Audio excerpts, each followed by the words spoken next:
Sir, Imran Khan साहब पे jail में मुलाकात पर पाबंदी लगा दी गई, तो ये इक़दाम आप अच्छा समझते हैं? और जब इंतखाबी नताइज आए और उसके दरमियान जो वक्फ़ा था हुकूमत साजी तक का, उस वक्त तक तो कोई पाबंदी नहीं लगी और मुलाकातें होती रहीं। लेकिन अब अचानक जो पाबंदी लगी है वो इसलिए लगी है कि जब हुकूमतें बन चुकी हैं तो फिर कोई जाकर बानी चेयरमैन जो हैं पीटीआई के, उन तक कोई इत्तलात ना पहुंचाए। और अब वो वक्त जो था मुसालहत का या मुशावरत का वो ख़त्म हो गया है। तो अब वो ये नहीं चाहते कि पीटीआई जो है वो किसी तरह भी किसी ऐसे फ़ोरम पर मजबूत शक्ल में आए जिस तरह का पार्लियामेंट का फ़ोरम है। अस्सलाम वालेकुम नाज़रीन, मैं हूं जवाद ज़ैदी और आप देख रहे हैं एडिटोरियलिज़म। नाज़रीन, पाकिस्तान की टॉप स्टोरीज़ पे बात करेंगे और हमारे साथ मौजूद होंगे सीनियर साफ़ी व तज्ज़ियेकार नईम मुस्तफ़ा साहब। वहीं पर अगर आपको बताते चलें, जो सबसे बड़ी टॉप स्टोरी आज की आई है वो जेल से आ रही है और ग़ालिबन आप सबको इसका इम्कान भी पता लग गया होगा। जेल में खान साहब बैठे हैं और अब उनसे मुलाकात पर पाबंदी लगा दी गई है। इसके साथ और मज़ीद टॉप स्टोरीज़ हैं, वो कौन कौन से सियासतदान हैं जिन्होंने तनख्वाहें लेने से मना कर दिया है और ये ऐसा क्यों रद्द-ए-अमल आ रहा है और क्या ये बाद में कितनी दुरुस्तगी है कि जो ये मुलाकातें हो रही हैं, ये सियासी मुलाकातें हो रही हैं जो मुख्तलिफ पार्टीज़ के दरमियान हो रही है, क्या लाए अमल आ रहा है और दुनिया में जो मुख्तलिफ इलेक्शंस हो रहे हैं उसका पाकिस्तान पे क्या असर आएगा। इसी सब के साथ चलते हैं नईम मुस्तफ़ा साहब के पास और जानते हैं कि क्या टॉप स्टोरीज़ किस हद तक पाकिस्तान में चल रही हैं और पाकिस्तान की सियासत किस कदर और कितनी गिरावट का शिकार हो जाएगी मज़ीद। अस्सलाम वालेकुम सर। वालेकुम सलाम। सर, इमरान खान साहब पे जेल में मुलाकात पर पाबंदी लगा दी गई, तो ये इक़दाम आप अच्छा समझते हैं? और इसकी तरफ से अगर पीटीआई का कोई रिएक्शन आया है तो उसको आप किस तरह देख रहे हैं? देखिए, दो वजूहात हैं इसकी। एक तो ये है कि जब इंतखाबी नताइज आए और उसके दरमियान जो वक्फ़ा था हुकूमत साजी तक का, उस वक्त तक तो कोई पाबंदी नहीं लगी और मुलाकातें होती रहीं। लेकिन अब अचानक जो पाबंदी लगी है वो इसलिए लगी है कि जब हुकूमतें बन चुकी हैं तो फिर कोई जाकर बानी चेयरमैन जो हैं पीटीआई के, उन तक कोई इत्तलात ना पहुंचाए। और अब वो वक्त जो था मुसालहत का या मुशावरत का वो ख़त्म हो गया है। तो अब वो ये नहीं चाहते कि पीटीआई जो है वो किसी तरह भी किसी ऐसे फ़ोरम पर मजबूत शक्ल में आए जिस तरह का पार्लियामेंट का फ़ोरम है। एक तो ये वजह है। दूसरी वजह जो बनी है ना वो ये है कि इस वक्त अचानक 4, 5, 6 लोग ऐसे थे जो इमरान खान साहब से मिलने जा रहे थे और बानी चेयरमैन जो हैं उनसे मुलाकात के लिए जो सुपरडेंट जेल की हद तक उस दरखास्तें थी, अब तो हर हाई कोर्ट तक मामला पहुंच गया, तो सुपरडेंट जेल को जो दरखास्तें मौसूल हो रही थी वो भी था हवाला। और दूसरा ये था कि जब नैब ने या इस्लामाबाद हाई कोर्ट ने या सुप्रीम कोर्ट ने तलब किया था ना, जब ये लोगों ने दरख्वास्त दी थी कि इमरान खान से मुलाकातें नहीं करवाई जा रही, तो सुप्रीम कोर्ट में यकीन दहानी भी करा दी सुप्रीम जेल ने कि हम किसी की मुलाकात पे पाबंदी नहीं लगाएंगे।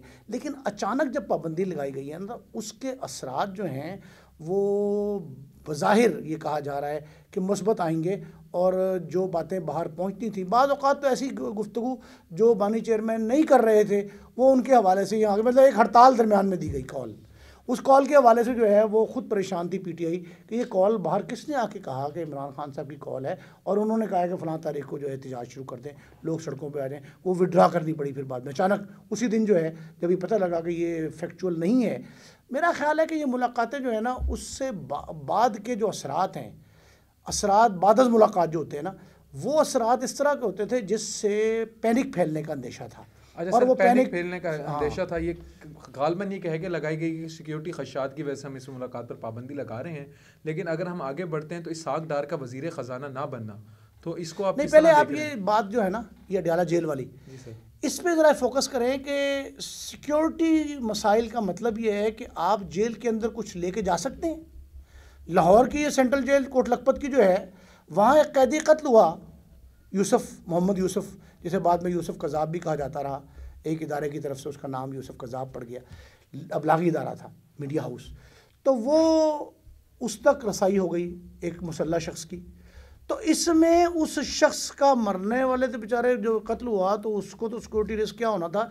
ये जेल हुकाम के मुंह पे तमाचा है, जेल की सिक्योरिटी के मुंह पे तमाचा है कि वहाँ कोई शख्स मुसल्ला अंदर चला जाता है तो वो किस मर्ज़ की दवाएं जो बाहर इतने 4, 5 जगह पे नाकाबंदी होती है। तो अगर अडयाला जेल में उनकी सिक्योरिटी को ख़तरा हो गया है, इसका मतलब हमारी जेलें महफूज नहीं है, तो इसका मतलब क्या माने क्या लिए जाएँ। तो ये ऐसा ही वाहियात सा जवाब है जो लिया जा रहा है, ये ऐसे लैम एक्सक्यूज़ है और उज़रे गुनाह बदतरस गुनाह है। तो ये जो है ना ये ऐसे ही बात कर रहे हैं। लेकिन एक बात जो पीटीआई के चेयरमैन बैरिस्टर गौहर साहब ने कही है वो बड़ी ज़बरदस्त है। उन्होंने कहा था कि कैदी 804 जो है, कैदी 804 को सिक्योरिटी खदशात तो लाख हैं, ठीक है, लेकिन वो आम कैदी नहीं है जिसकी मुलाकात पर पाबंदी लगा दें आप।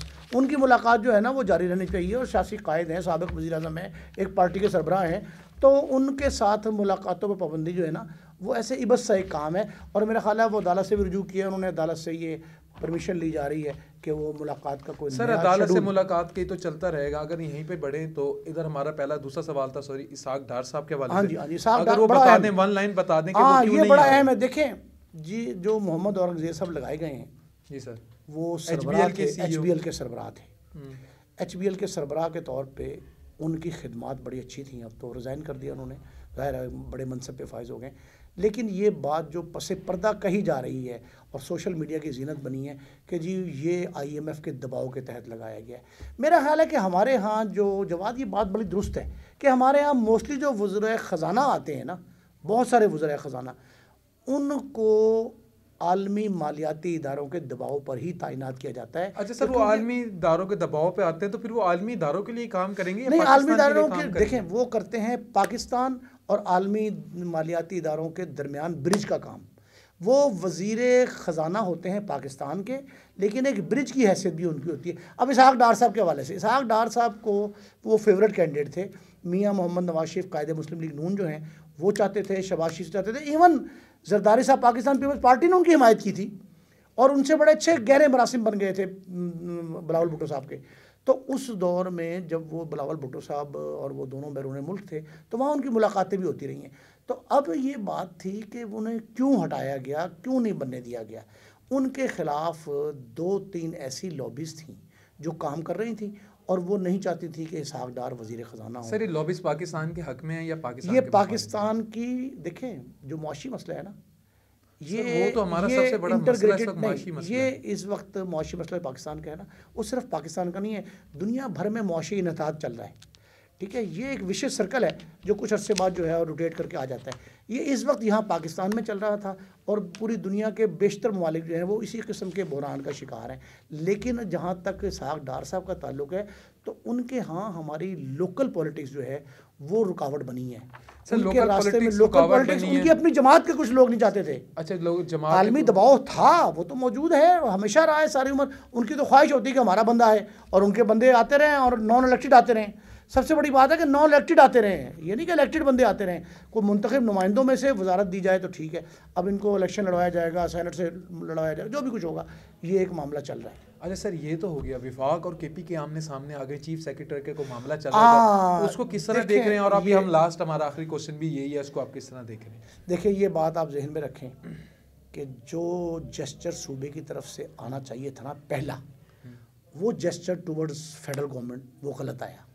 जब प्राइम मिनिस्टर पाकिस्तान मियाँ शहबाज शरीफ साहब नौमुंतखब वज़ीर थे उस दिन, अगले ही रोज़ हल्फ उठाने के अगले ही रोज़ वो खैबर पख्तूनख्वा के दौरे पे पेशावर पहुँचे।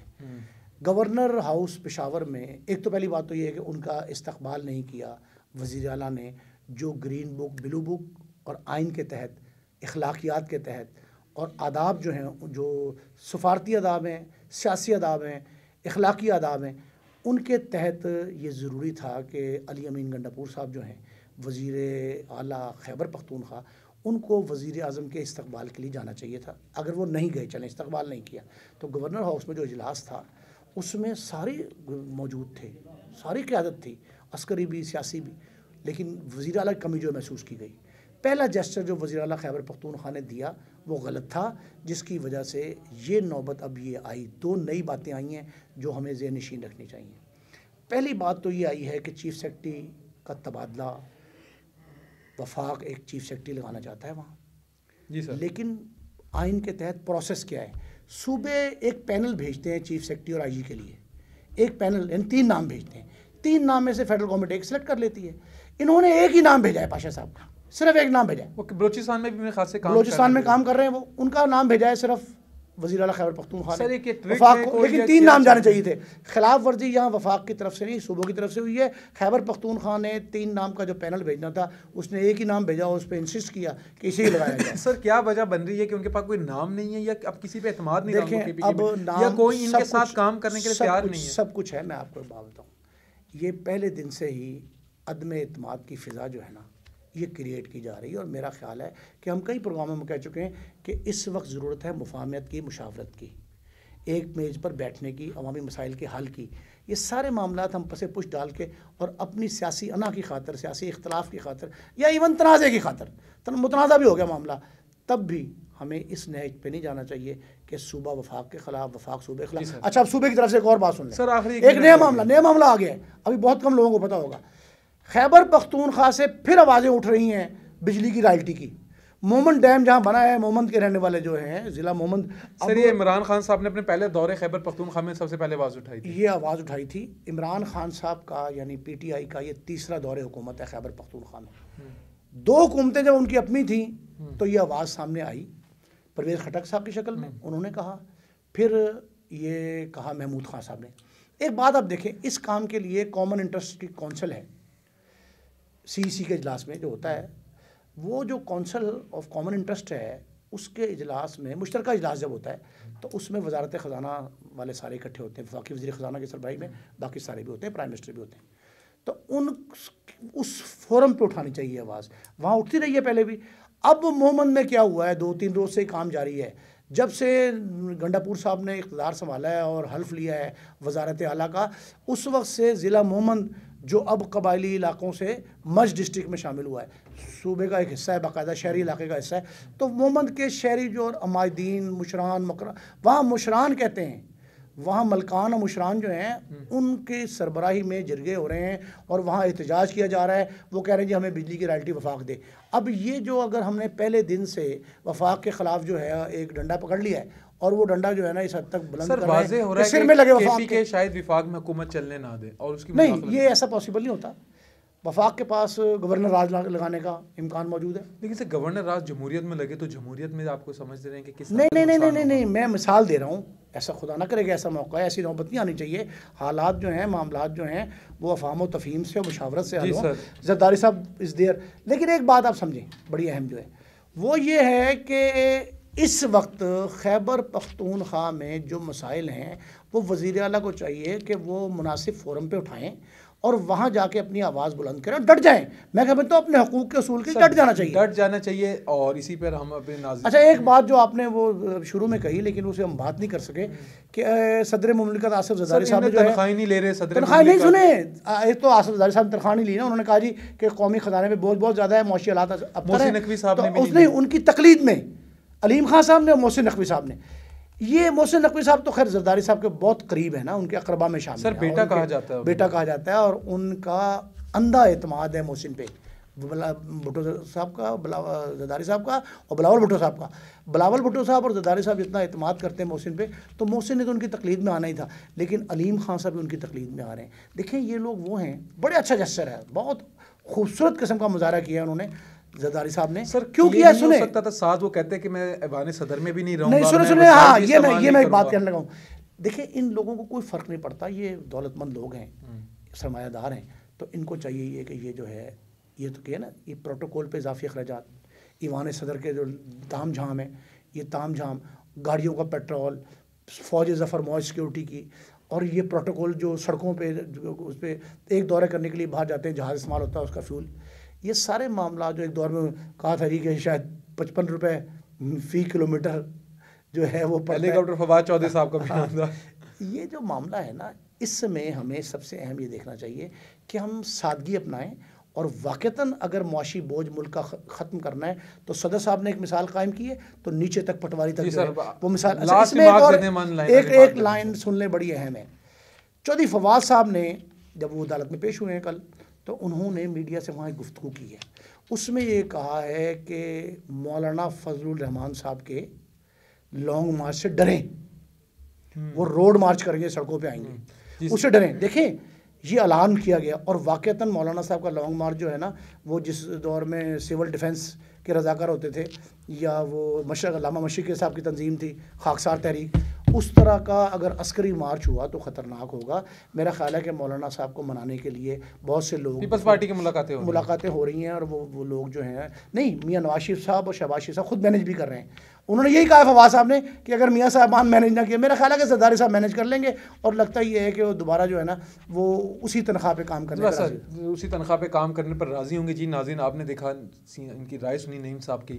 फैसला आपने करना है कि पाकिस्तान किधर आए, और हम दुआ कर सकते हैं कि पाकिस्तान दिन दुगनी और रात चौगनी तरक्की करे। इसी के साथ हमें दें इजाज़त, मिलते हैं नए प्रोग्राम के साथ। तब तक के लिए अल्लाह निगहबान।